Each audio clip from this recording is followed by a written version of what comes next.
अगर आप इस चैनल पे नए हैं तो इसको सब्सक्राइब कर लीजिए और बेल आइकन को प्रेस कीजिए ताकि हमारी नई आने वाली तमाम वीडियोस की नोटिफिकेशन आपको मिलते रहें और आप हमसे कनेक्ट रहें। बिस्मिल्लाहिर्रहमानिर्रहीम। खातिन हज़रात, मैं हूँ अख्तर अब्बास और आप सबको मेरा सलाम पहुँचे। आज दिन भर अमेरिकन एक अदाकार हैं विल स्मिथ, उसकी एक वीडियो गर्दिश करती रही। अब मैंने भी देखी, बहुत अच्छी मुझे लगी। विल स्मिथ वैसे तो पुराना अदाकार है, प्रोड्यूसर है, और मैन इन ब्लैक इसकी पहली मूवी थी जो मैंने देखी। फिर रिचर्ड का और एक और थी जो उसने अपने बेटे के साथ थी, मुझे उसका नाम भूल रहा है, कोई खुशी की तलाश जैसा उसका नाम था। इसकी 11 मूवीज़ ऐसी हैं जो मुसलसल कामयाब हुई, मिलियंस में इसने पाया उसका रिवार्ड। जो नई वीडियो है इसकी, इसका इंटरव्यू है, और बुनियादी तौर पे ये बहुत ही फेथफुल आदमी है। इसकी बीवी के एक ज़माने में सर के बाल उड़ गए, 2 बच्चे हैं इसके, तो गालबन ऑस्कर से लेवल का कोई अवार्ड था, वो लेने गए तो जो कंपेयर था उसने इसकी बीवी के बालों का मजाक उड़ाया ना होने पे, और वो भी एक्ट्रेस थी, चार्ड करके उसका कोई नाम था। तो ये नीचे से उठ के गया और उससे वो अवार्ड उस रोज़ मिलने वाला था, और इसने जाके उसको चांटा मारा। यानी उस तमाचे की जो गूंज है ना, जैसे वो इंडियन फिल्मों वाली वो वाली। फिर इसने वहाँ से चीख कर कहा, don't use the name of my wife. और फिर ये वापस आया। बाद में खैर जब उसे अवार्ड मिल गया फिर ये रुआंसा हुआ, रोया कि मुझे ये नहीं करना चाहिए था, पर मैं नहीं बर्दाश्त कर सका कि मेरी बीवी का कोई नाम इस तरह ले और उसे बेइज्जत करे। इसने अभी इस इंटरव्यू में कहा है कि मैंने कुरान को लफ्ज़न लफ्ज़न पढ़ा है और इतनी खूबसूरत किताब है और इतनी शानदार किताब है कि मेरी तारीख़ की सब जो थी गलत फहमियाँ वो उसने दूर कर दी। अच्छा, वो क्लिप अगर आपको कहीं मिले विल स्मिथ तो ज़रूर देखिएगा, क्योंकि हम उस नेमत को, उस शानदार तोहफे को बिल्कुल फॉर ग्रांटेड लेते हैं। इस एक महीने में दुनिया में कोई 4 बड़े, यानी जो बड़े हम उनको कहेंगे ना, जो मारूफ भी हो, मशहूर भी हो, दौलतमंद भी हो, और जिनकी जहानत और फतानत पे भी लोग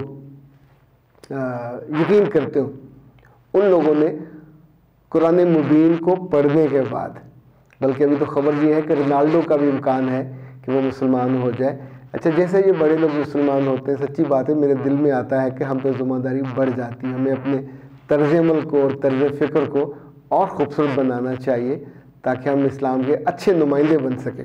अच्छा जी, आज का जो मौजू हमने चुना है, उससे पहले एक ख़ातून आयशा या ईशा उनका नाम है, उन्होंने एक कमेंट किया है मेरे कल वाले कपड़ों पे कि आपको वो वेस्ट कोट अच्छी नहीं लगी। मेरे बच्चे वो सूट की वेस्ट कोट थी, ज़ाहिर है वो कोट और पैंट के साथ होती है, तो कुर्ता में नंगा नंगा मुझे फील हो रहा था, मैंने वो पहन ली। आपको पसंद नहीं आई, कोई बात नहीं, और आपके इस कमेंट का शुक्रिया। अगली दफ़ा इंशाल्लाह मैं उसे सूट के साथ ही पहनूंगा। और आज इस वक्त मैं कोट के बिना इसको अच्छा फील नहीं कर रहा, लेकिन मैंने सोचा कि बाद में आपके कमेंट से डर से मैंने नहीं किया, एक वीडियो पर फिर मैं कोट पहन लूँगा, इतनी थोड़ी इजाज़त दे दिया करें। तो ओके जनाब, ये है जनाब शब्बीर, इसका मतलब है मिस शब्बीर होंगी या मिसेस शब्बीर होंगी। अस्सलाम वालेकुम सर, सलामत रहें। जब आप ससुराल के किसी भी मसले पे वीडियो बनाते हैं तो यकीन करें ऐसे लगता है कि मेरी ही दास्तान है। वो जो शायर ने कहा है ना कि मेरी दास्तान हसरत वो सुना सुना के रोए, ये सैफुद्दीन सैफ का शेर है। वो मेरी दास्तान हसरत वो सुना सुना के रोए और मुझे आजमाने वाले मुझे आजमा के रोए। ये बाद में तो खैर किसी ने गाया भी, लेकिन इसकी शायरी बड़ी खूबसूरत थी। कोई ऐसा अहले दिल हो कि फसाना मोहब्बत, मैं उसे सुना के रोऊं वो मुझे सुना के रोए। और मेरी आरज़ू की दुनिया दिल नातवा की हसरत, मेरी आरज़ू की दुनिया दिल नातवा की हसरत, जिसे खो के शादमां थे उसे आज पा के रोए। और ये जो है ना जी, हाँ हाँ दास्तान हसरत, ये ख़वातीन सोचती हैं सिर्फ इन्हीं की होती हैं, मर्द भी बहुत सारे जिनको ज़िंदगी में नहीं मिल पाती मन भाती चीज़ें, वो भी एक हसरत की दास्तान बन के रहते हैं। अल्हम्दुलिल्लाह सुम्मा अल्हम्दुलिल्लाह, जब आप ज़िंदगी को अच्छा गुजार रहे हों, तो फिर कभी पिछली चीज़ों को याद भी नहीं करना चाहिए। ये दिल का बोझ बनती हैं, तकलीफ़ बनती हैं। ख़ातून कहती हैं कि सर आपने उस ख़ातून को फ़ोन पे बात करने से मना किया, तो मामला सर उल्टा भी हो सकता है। उनके शौहर उनसे ख़ुद भी दूर होना चाहते हों और उनके फ़ोन पे बात ना करने पर वो उनको मुर्दे इल्ज़ाम ठहराएं। मुर्दे इल्ज़ाम का मतलब होता है उन पे इल्ज़ाम धर दें। अच्छा, इससे पहले कि मैं इसका जवाब दूं, आज मुझे ख़ातून का कराची से लंबा एक मौसूल हुआ। बराह करम आप इसको वॉइस मेल में भेज दिया करें। कहते अस्सलाम वालेकुम सर, मैं आपको जो मैसेज कर रही हूँ, मैं शादीशुदा हूँ, 3 साल हो गए, एक मेरा बेटा है, मैं अलग रह रही हूँ और मेरे कुछ सवाल हैं।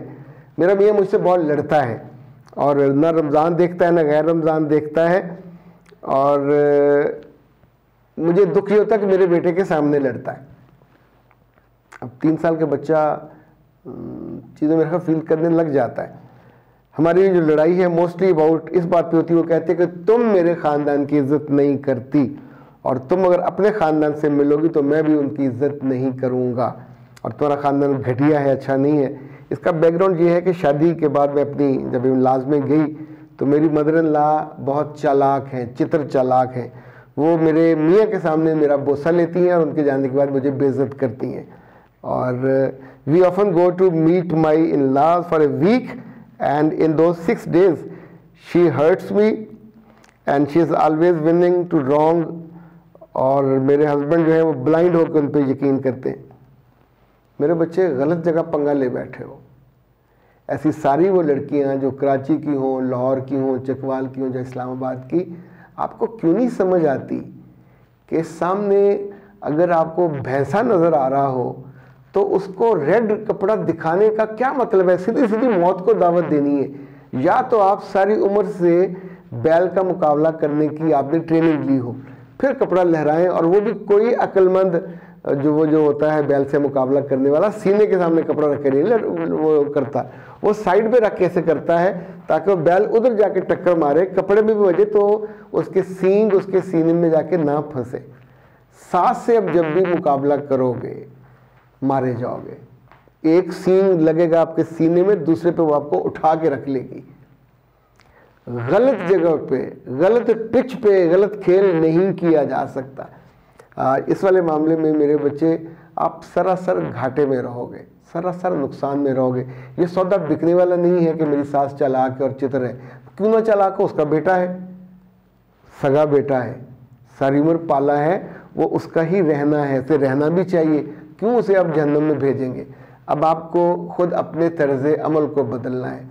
आपने लड़कर घर अलग किया, बहुत बुरा किया। आप ये एमिकेबली कर लेते। आपने लिखा कि हम अपनी नंद की पढ़ाई के लिए केयर टेकर पे अलग हुए थे, फिर नंद वापस चली गई, हम स्टिल वी आर देयर। मेरे बच्चे रहना हो दरिया में तो फिर मगरमच्छ से बैर पाल के नहीं रहा जा सकता। आपकी ज़ुबान जो मुझे लगता है, माफ़ कीजिएगा, माफ़ ना भी करें तो भी इस बात को नोट करें, वो काफ़ी लंबी है, आपसे रुकती नहीं है। You are not there to compete, you are not there to fight, you are not there to challenge your mother-in-law or your husband. जब आपने वहाँ रहना है तो फिर वो सरबराह है, माने उसकी सरबराही को। आप उसके माँ बाप की इज़्ज़त नहीं करते, वो आपके माँ बाप की इज़्ज़त क्यों करेगा? आप बिला वजह अपने माँ बाप को गाली पड़वाओगे। जब भी आप फ़ोन करोगे बुरा लगेगा, जब कोई आपके घर से आएगा तो उसको बुरा लगेगा। आपने ये लिखी पूरी बातें, तो अगर उसकी मौजूदगी में फिर फ़ोन उनका ना आया करें, उसकी मौजूदगी में वो आपके माँ बाप भी ना आया करें, उसकी गैर मौजूदगी में आया करें। 24 घंटे तो घर नहीं बैठा रहता, लेकिन इसके पूरे फेज़ में से आप नहीं निकल पाओगे अगर आपने अपना तर्ज़ अमल ना बदला। अपनी ज़ुबान को वापस मुंह के अंदर रखें और अपने मियाँ के साथ बिल्कुल कूल हो, मोहब्बत का वो करें सलूक, बिच जाएं और उससे उसकी माँ की शिकायतें करना बंद कर दीजिए। अगर ये आपने तीनों काम ना किए तो you would be in hot waters. और लड़की का हॉट वाटर्स में जाना ज़िंदगी, खुशी, रिश्ता सभी से महरूमी होती है। आपको हमारे कुछ कोर्सेज हैं वो ज़रूर करने चाहिए। अडोरेबल गर्ल वाला कोर्स आपके लिए है, उसको मत मिस कीजिए। ऐसे जो गृहस्थी वाला कोर्स है वो आपको ज़रूर करना चाहिए। कुछ चीज़ें ऐसी हैं जो अब बंदा वक्त पे समझ जाए तो बड़े नुकसान से बच जाता है। अख्तर अब्बास को दीजिए इजाज़त। अस्सलाम वालेकुम।